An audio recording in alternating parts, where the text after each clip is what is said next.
नमस्कार दोस्तों, स्वागत है आपका हमारे YouTube चैनल बायोगुरु पर। आज हम मानव तंत्र के बारे में पढ़ेंगे कि जो मानव होता है उसमें अलग अलग क्रियाओं को करने के लिए अलग अलग तंत्र पाए जाते हैं। तो हम इस वीडियो में मानव तंत्र का जो पहला तंत्र है पाचन तंत्र, उसके बारे में विस्तार से जानेंगे। उससे पहले कुछ बातों के बारे में जान लेते हैं। पहली बात है कि जो कोशिका होती है वो संरचना, जो सजीव होते हैं सभी सजीवों की संरचनात्मक, क्रियात्मक और आनुवंशिक इकाई होती है। कई बार ये प्रश्न पूछ लिया जाता है कि जो सभी सजीव होते हैं उनकी संरचनात्मक और क्रियात्मक इकाई क्या होती है, तो उसका उत्तर आएगा कोशिका। अब ये कोशिका को संरचनात्मक, क्रियात्मक और आनुवंशिक इकाई क्यों कहते हैं? क्योंकि सभी सजीव जो होते हैं वो कोशिकाओं से मिलकर बने होते हैं। कोशिका मिलकर ऊतकों का निर्माण करती है, ऊतक अंग का निर्माण करते हैं, अंग तंत्र का, और अंग तंत्र जो हम पढ़ रहे हैं विभिन्न तंत्र, पहला पाचन तंत्र पढ़ेंगे। इसी प्रकार जो अंग तंत्र होते हैं, विभिन्न अंग तंत्र मिलकर शरीर का निर्माण करते हैं। तो जो कोशिका जो है वो शरीर की संरचना बनाती है। सबसे छोटी इकाई क्या होती है? कोशिका होती है। इसलिए कोशिका को संरचनात्मक इकाई कहते हैं। और जो सभी जो जीव होते हैं उनकी जो जैविक क्रियाएं होती हैं वो कहाँ संपन्न होती हैं? कोशिका में। इसलिए कोशिका को क्रियात्मक इकाई भी कहते हैं। अब जो सभी सजीव होते हैं वो कोशिकाओं से मिलकर बने होते हैं, और प्रत्येक जो सजीव होता है उसकी प्रत्येक कोशिका में डीएनए और आरएनए पाए जाते हैं, जिनमें आनुवांशिक गुण निहित होते हैं। इसलिए इसे आनुवांशिक इकाई भी कहते हैं। तो ये बात आपको याद रखनी है कि जो कोशिका होती है उसे हम संरचनात्मक इकाई, क्रियात्मक इकाई और आनुवांशिक इकाई कहते हैं। अब हमारा पहला तंत्र है पाचन तंत्र। मतलब जो भी अंग पाचन क्रिया में सहायक होते हैं वो मिलकर अंग तंत्र का निर्माण करते हैं। अभी हमने पढ़ा था कि जो कोशिका होती है वो ऊतक का निर्माण करती है, ऊतक अंगों का निर्माण करते हैं, और जो अंग होते हैं वो अंग तंत्र का निर्माण करते हैं। तो वे सभी अंग जो पाचन क्रिया में सहायक होते हैं उन अंगों को सम्मिलित रूप से क्या कहते हैं? पाचन तंत्र कहते हैं। अब पाचन तंत्र को जानने से पहले हम पाचन क्रिया के बारे में जान लेते हैं कि पाचन क्रिया क्या होती है। सजीव होते हैं वो अपनी जैविक क्रियाएं करते हैं। उन क्रियाओं के लिए ऊर्जा की आवश्यकता होती है। तो वो जो सभी सजीव होते हैं वो ऊर्जा कहाँ से प्राप्त करते हैं? कार्बनिक या अकार्बनिक पदार्थों को ग्रहण करते हैं। फिर उनका पाचन होता है। कार्बनिक और अकार्बनिक पदार्थों को ग्रहण करते हैं। वो कार्बनिक और अकार्बनिक जो पोषक तत्व होते हैं वो जटिल अणु होते हैं, मतलब उनकी संरचना जटिल होती है जो हमारे शरीर के द्वारा एक्सेप्ट नहीं की जाती है। उनको सरल अणुओं में या फिर एक्सेप्टेबल मॉलिक्यूल्स में बदलने की क्रिया को क्या कहते हैं? पाचन कहते हैं। यानी पाचन की परिभाषा क्या हो गई? दीर्घ, जटिल, अघुलनशील खाद्य अणुओं को। ये जो जटिल अणु हैं ये सरल अणुओं में किसकी उपस्थिति में बदलेंगे? पाचन एंजाइम जटिल अणुओं को सरल अणुओं में या फिर घुलनशील अणुओं में बदल देती है। तो इसकी परिभाषा क्या हो गई? दीर्घ, जटिल, अघुलनशील खाद्य अणुओं को पाचन एंजाइम की मदद से लघु, सरल और अघुलनशील अवशोषण योग्य अणुओं में बदलने की प्रक्रिया क्या कहते हैं? पाचन कहते हैं। ऐसे अंग जो पाचन की क्रिया में सहायक होते हैं वो दो प्रकार के होते हैं, और उन दोनों को मिलाकर के उन्हें हम क्या कहते हैं? पाचन तंत्र। तो पाचन तंत्र किस किस से बना हुआ होता है? आहार नाल और पाचन ग्रंथियां। आहार नाल क्या होती है? आहार नाल मुख से लेकर जो गुदा तक का जो एक नलिकाकार भाग होता है उसे आहार नाल कहते हैं। आहार नाल की लंबाई 8 से 10 मीटर तक होती है। अब ये पाचन ग्रंथियां क्या होती हैं? जब ये आहार नाल से भोजन जा रहा होता है तो उसमें पाचन, उस भोज्य पदार्थ के पाचन के लिए जो ग्रंथियां होती हैं, कुछ ग्रंथियां होती हैं वो अपना पाचक पदार्थ आहार नाल में डालती हैं, जिससे भोज्य पदार्थों का विघटन हो जाता है, यानी वो सरल अणुओं में बदल जाते हैं। तो पाचक ग्रंथियों में कौन कौन सी आती हैं? लार ग्रंथि, यकृत और अग्नाशय। तो ये जो पाचन तंत्र होता है ये किससे मिलकर बना होता है? आहार नाल, लार ग्रंथि, यकृत और अग्नाशय से मिलकर जो सम्मिलित रूप से हम इसे क्या कहते हैं? पाचन तंत्र। अब हम पाचन तंत्र का एक बार चित्र देख लेते हैं किस प्रकार का होता है। तो हम देखेंगे कि जो मुख होता है, मुख गुहा होती है, उसमें 3 लार ग्रंथियां पाई जाती हैं, और एक जो ग्रंथि होती है पाचक ग्रंथि, एक आमाशय साइड में यकृत पाई जाती है और अग्नाशय पाई जाती है। ये 3 ग्रंथियां होती हैं पूरे पाचन तंत्र में, और जो ये सभी अंग हैं ये आहार नाल के अंतर्गत आते हैं। तो जो आहार नाल और लार ग्रंथि प्लस यकृत ग्रंथि और अग्नाशय ग्रंथि मिलकर पाचन तंत्र का निर्माण करते हैं। अभी हम इसकी संरचना को विस्तार से जानेंगे कि किस प्रकार ये जो अंग होते हैं किस प्रकार डिवाइड होते हैं और भोज्य पदार्थ कहाँ से होता हुआ कहाँ पर जाता है और कहाँ पर भोज्य पदार्थ का पाचन होता है। इसमें सबसे पहले हम मुख के बारे में जानेंगे। जो मुख होता है, मुख जो होता है वो आगे चलकर एक कटोरी नुमा भाग में खुलता है जिसे मुख गुहा कहते हैं। अब इसमें मुख गुहा में क्या क्या पाए जाते हैं? लार ग्रंथियां पाई जाती है, जिह्वा पाई जाती है और दांत पाए जाते हैं। अब इसमें पहले हम जिह्वा के बारे में बात कर लेते हैं कि जो जिह्वा होती है ये आधार तल से जुड़ी हुई होती है। किस संरचना द्वारा? जिह्वा फ्रेनुलम द्वारा। ये प्रश्न पूछ लिया जाता है कि जो मुख गुहा में जो जिह्वा होती है वो किस संरचना द्वारा आधार तल से जुड़ी हुई होती है, तो उसका उत्तर होगा जिह्वा फ्रेनुलम द्वारा।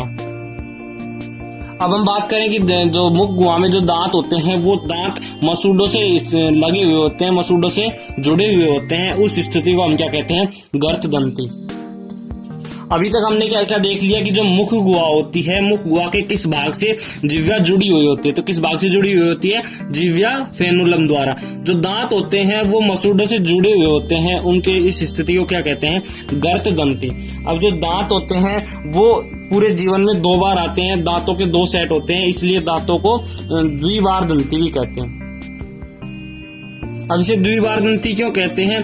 क्योंकि दांतों के जो जीवन में दांतों के 2 सेट आते हैं, 2 द्विबारदंती। द्विबार मतलब 2 बार और दंती मतलब दांत, यानी जीवन में 2 बार दांत आने की जो स्थिति होती है उसे क्या कहते हैं? द्विबारदंती। अब जो मानव होता है, हम मानव तंत्र के बारे में बात कर रहे हैं, मानव तंत्र के पाचन तंत्र के बारे में। तो मानव में जो दांत होते हैं 32 होते हैं, कुल 32 होते हैं। अब वो जो 32 दांत हैं वो सभी संरचना में सेम नहीं होते, अलग अलग होते हैं। तो इस स्थिति क्या कहते हैं?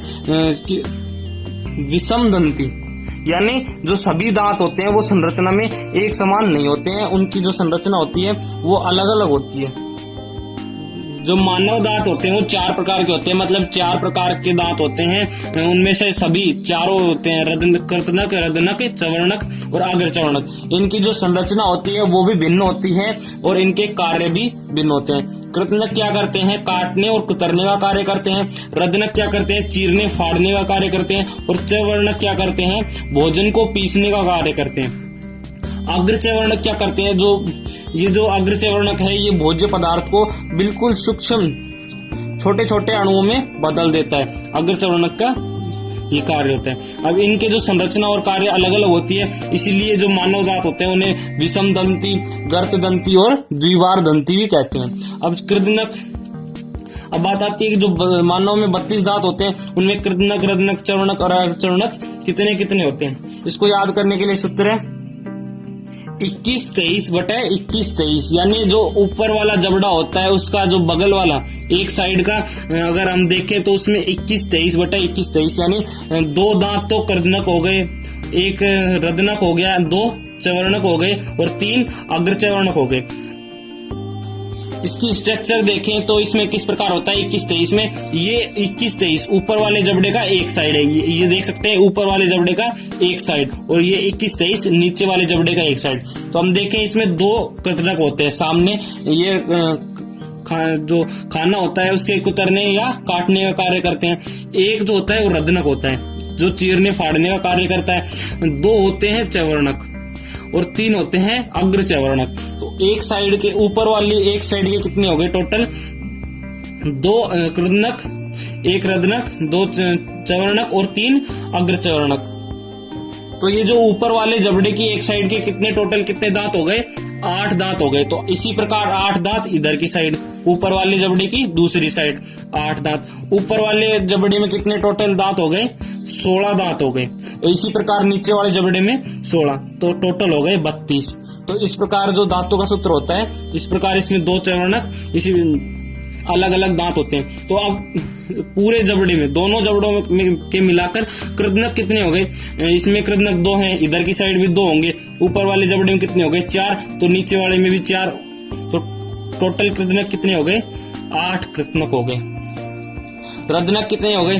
1 इधर साइड, 1 इस ऊपर वाले जबड़े की दूसरी साइड, दूसरी साइड यहाँ पर पाया जाएगा। तो ऊपर वाले जबड़े में 2 हो गए और 2 नीचे वाले जबड़े में, तो रदनक कितने हो गए टोटल? 4 हो गए। इसी प्रकार जो चवर्णक होते हैं 2 इधर की साइड ऊपर वाले जबड़े में कितने हो गए? 4 हो गए। इसी प्रकार नीचे 4, तो चवर्णक हो गए 8। अग्र चवर्णक कितने हो गए? एक जबड़े की एक साइड में 3, दूसरी साइड भी 3, तो ऊपर वाले जबड़े में कितने हो गए? 6, और इसी प्रकार नीचे वाले जबड़े में भी 6 और 6 12। तो इनको ऐड करके देखें तो ये टोटल 32 दांत हो गए। इस प्रकार जो मानव में होते हैं वो 32 दांतों का विभाजन होता है, जिसमें से 8 कृदनक, 4 रदनक, 4 अचवर्णक और 12 अग्र चवर्णक होते हैं। अब ये तो हो गए मुख में जो उपस्थित होते हैं, दांत और जिह्वा हो गई। अब इसमें मुख में 3 लार ग्रंथियां और पाई जाती हैं। इन लार ग्रंथियों का क्या कार्य है मुख गुहा में, ये भी जान लेते हैं एक बार। जो मुख गुहा में जो 3 लार ग्रंथियां पाई जाती हैं, वो भोजन, जब हम भोजन चबाते हैं तो वो उन लार ग्रंथियों से लार स्त्रावित होती है। उस लार का क्या कार्य होता है ये देखेंगे। पहला कार्य है भोजन को लसलसा बनाना, यानी जो भोजन चबाते हैं और लार स्त्रावित होती है तो उस लार से जो भोजन होता है वो लसलसा हो जाता है। दूसरा कार्य, जो लार होती है वो स्टार्च को शर्करा में बदल देती है। अब आप ध्यान दें कि जो पहली पाचन की क्रिया हो रही है वो मुख गुहा में हो रही है। किसके कारण हो रही है? लार ग्रंथि के कारण हो रही है। लार ग्रंथि से जो लार स्त्रावित हो रहा है, अब इस लार ग्रंथि में एमिलेज एंजाइम पाया जाता है। एमिलेज एंजाइम पाया जाता है जो स्टार्च को शर्करा में बदल देता है। तो ये प्रश्न कई बार पूछ लिया जाता है कि जो पाचन तंत्र, मानव पाचन तंत्र में पहली पाचन क्रिया कहाँ होती है और किस एंजाइम की उपस्थिति में होती है? तो कहाँ होती है? मुख गुहा में होती है। जब भोजन चबाते हैं, यदि उस भोजन में स्टार्च या मंड है तो जो लार ग्रंथि में एमिलेज एंजाइम पाया जाएगा वो स्टार्च को शर्करा में बदल देगा। तो ये इम्पोर्टेंट बात है कि जो लार ग्रंथि में एमिलेज एंजाइम पाया जाता है जो मंड को स्टार्च में बदल देता है। यह पूरे पाचन तंत्र में जो पाचन की क्रिया की पहली क्रिया मुख गुहा में हो रही है। अब ये जो पाचन तंत्र का जो पहला यानी आहार नाल का जो पहला अंग मुख गुहा वो कंप्लीट हो गया है। अब जो दूसरा अंग है, यानी जब भोजन मुख गुहा में चला जाता, मुख गुहा में आ जाता है, उसके बाद में मुख गुहा से होता हुआ ये ग्रसनी में आता है। ग्रसनी में आता है। अगला अंग है आहार नाल का ग्रसनी। अब हम ग्रसनी के बारे में पढ़ेंगे। तो ग्रसनी क्या होती है? जो मुख गुहा होती है उसके आगे एक फ्लास्क नुमा भाग होता है जिसे हम ग्रसनी कहते हैं। और ये ग्रसनी होती है, ये 3 भागों में बटी हुई होती है। मुख ग्रसनी मतलब वो ग्रसनी का वह भाग जो मुख से होता हुआ आ रहा है, यानी ये वाला भाग क्या कहलाएगा? मुख ग्रसनी। और दूसरा भाग है नासा ग्रसनी, यानी जो नासा द्वार से जो ग्रसनी का पार्ट आ रहा है उसे हम कहते हैं नासा ग्रसनी। और ये जो दोनों सम्मिलित रूप से आगे जाकर मिल जाते हैं इन्हें क्या कहते हैं? कंठ ग्रसनी। यहाँ पर इसे क्या कहते हैं? कंठ ग्रसनी। ग्रसनी के 3 भाग हो गए, मुख ग्रसनी, कंठ ग्रसनी और नासा ग्रसनी। अभी जो ग्रसनी का जो ये पार्ट है नासा ग्रसनी, यहाँ से नासा द्वार से जो श्वास आता है ये यहाँ से होता हुआ ग्रसनी में आता है। और भोजन जो होता है वो भी मुख गुहा में आता है, फिर मुख ग्रसनी में जाता है, फिर जो कंठ ग्रसनी होती है उसमें पहुंच जाता है। यानी जो भोज्य पदार्थ होता है और जो श्वास होता है वो दोनों सम्मिलित रूप से ग्रसनी में आते हैं और फिर अपने अलग अलग पथ पर चले जाते हैं। तो ग्रसनी को क्या कहते हैं? आहार नाल और श्वास जो श्वसन तंत्र होता है उसके साझा पथ को बनाती है। यानी ये जो ग्रसनी होती है कंठ ग्रसनी, इसी से श्वास अपनी श्वास नली में जाता है और जो भोज्य पदार्थ होता है वो आहार नली में जाता है। अब हम जानते हैं कि जो मुख से ग्रहण किया हुआ जो भोजन होता है वो आहार नाल में क्यों जाता है, श्वसन नाल में क्यों नहीं जाता है। अब इस जो ग्रसनी होती है यहाँ पर इन दोनों के, ये श्वास नली का हो गया, श्वास नली हो गई, ये आहार नली हो गई। अब इन दोनों के जो जॉइंट होते हैं उन पर एक घाटी ढक्कन पाया जाता है, कार्टिलेज का बना हुआ एक घाटी ढक्कन पाया जाता है। जब भोजन मुख गुहा से होता हुआ यहाँ पर आता है तो ये जो घाटी ढक्कन या फिर एपिडर्मिस होती है, एपिग्लोटिस होते हैं, ये श्वास नली में ऊपर ढक जाती है, जिससे जो भोज्य पदार्थ होता है ये आहार नाल में ही चला जाता है। आहर नाल का जो सेकंड पार्ट है ग्रसनी, ये भी कंप्लीट हो गया। अगला है ग्रास नली। ये ग्रास नली को हम ग्रसनी में ही ले सकते हैं क्योंकि इसका कोई खास महत्व नहीं है। ये केवल ग्रसनी को आमाशय से जोड़ती है। बस ये भोज्य पदार्थ जो है वो इसके माध्यम से होता हुआ आमाशय में पहुंच जाता है। अभी जो ग्रास नली होती है ये कुछ एंजाइम स्रावित नहीं करती है, कोई एंजाइम स्रावित नहीं करती है। ये बस भोजन को जो मार्ग या पथ प्रदान करती है, जिससे जो भोज्य पदार्थ होता है वो ग्रसनी से आमाशय में आसानी से पहुंच जाता है। ग्रसनी की लंबाई कितनी होती है? 25 सेंटीमीटर। 25 सेंटीमीटर लंबी होती है ग्रास नली। ये बात भी आपको याद रखनी है किसमें? ग्रसनी में। ग्रसनी के 3 भाग हुए, मुख ग्रसनी, कंठ ग्रसनी और नासा ग्रसनी। अब ये जो ग्रसनी का एक पार्ट है ग्रास नली, जो ग्रसनी को आमाशय से जोड़ती है। अब ये जो ग्रास नली होती है इसकी लंबाई कितनी होती है? 25 सेंटीमीटर। ये बात आपको याद रखनी है। अगला आहर नाल का जो अगला पार्ट आता है वो है आमाशय। आमाशय जो आहर नाल होती है उसका सबसे चौड़ा भाग होता है। तो आमाशय क्या होता है? आहर नाल का सबसे चौड़ा भाग। ये जे आकार का होता है, जे आकार का। अब जो आमाशय होता है ये भी 3 भागों में बटा हुआ होता है। जठर नाल भाग, जठर निर्गामी भाग। ये जो जठर निर्गामी भाग हो गया, अब ये जो बीच का हो गया ये फंडिक्स हो गया।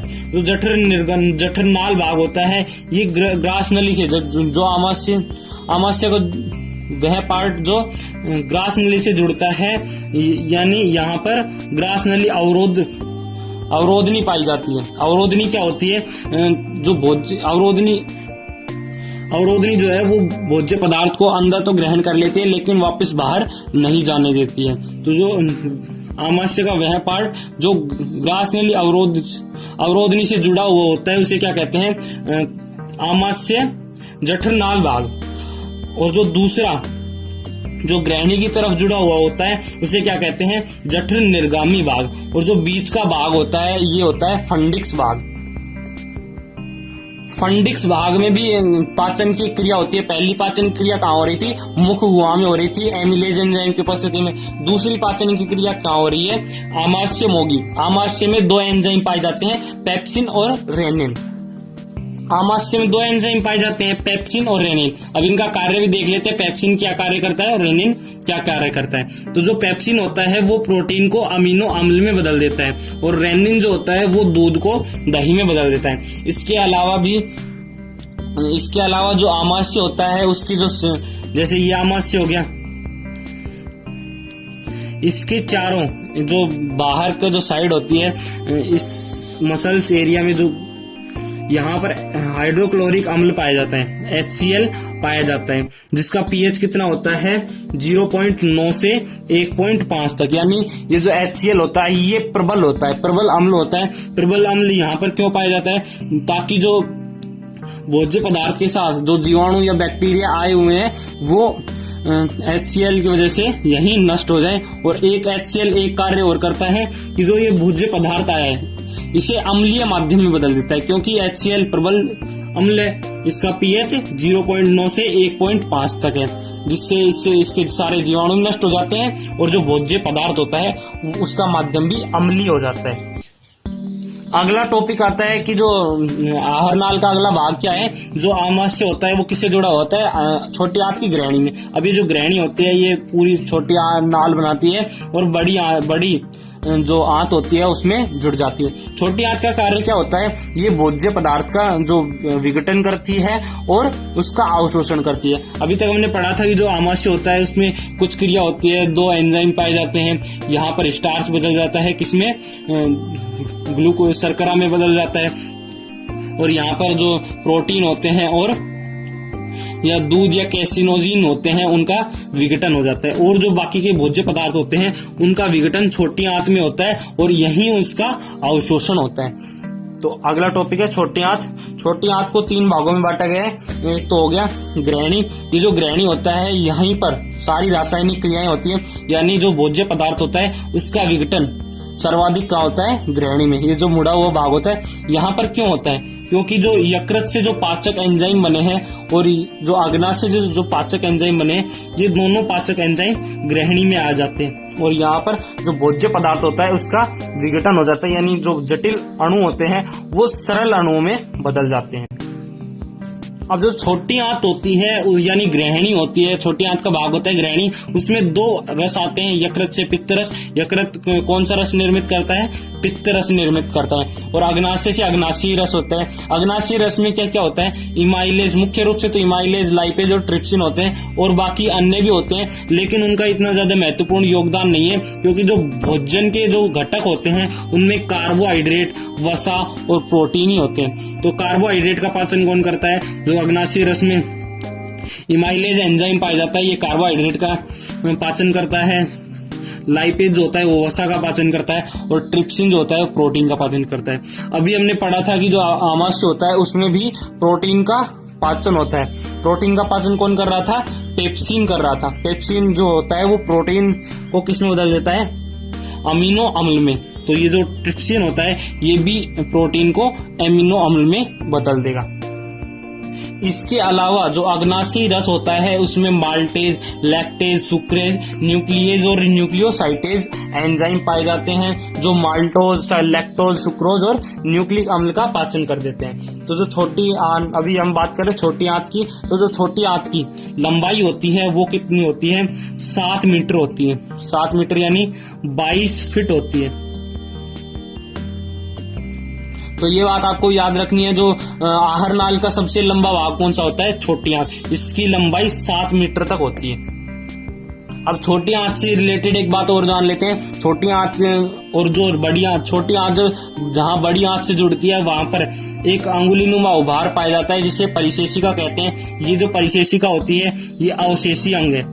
अवशेषी अंग है क्योंकि जब प्राचीन काल में जब जो आदि मानव थे वो क्या करते थे, पेड़ पौधों को खाते थे, उनमें सेलुलोज था।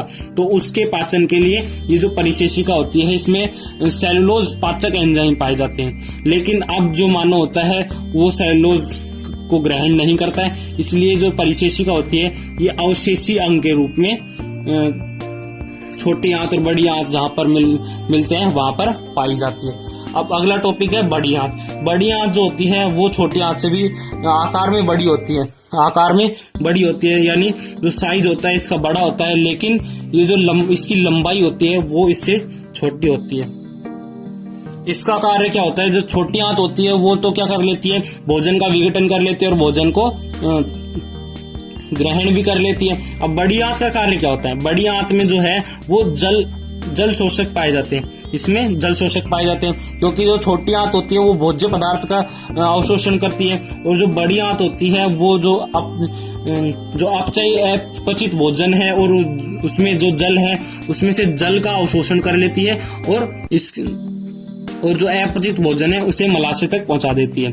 अब इसकी लंबाई की बात करें तो बड़ी आंत जो होती है वो 5 फीट लंबी होती है। 5 फीट लंबी होती है। ये हमारा बड़ी आंत का टॉपिक भी कंप्लीट हो गया है। आहार नाल का जो अगला और जो लास्ट भाग है वो है मलाशय। मलाशय की जो लंबाई होती है वो 20 सेंटीमीटर होती है। इसमें एकछिक पेशियां पाई जाती हैं। ये जो मलाशय होता है ये अपचित भोजन को एकत्रित करता है और जब ये जो मलाशय होता है वो पूरा फुल भर जाता है तो जिसमें एकछिक पेशियां पाई जाती हैं जो अपचित भोजन को समय समय पर शरीर से बाहर त्याग देती हैं। तो ये हमारा जो पाचन तंत्र का जो चित्र, जो पाचन तंत्र है वो कंप्लीट होता है। अगले वीडियो में हम श्वसन तंत्र के बारे में डिस्कस करेंगे। धन्यवाद।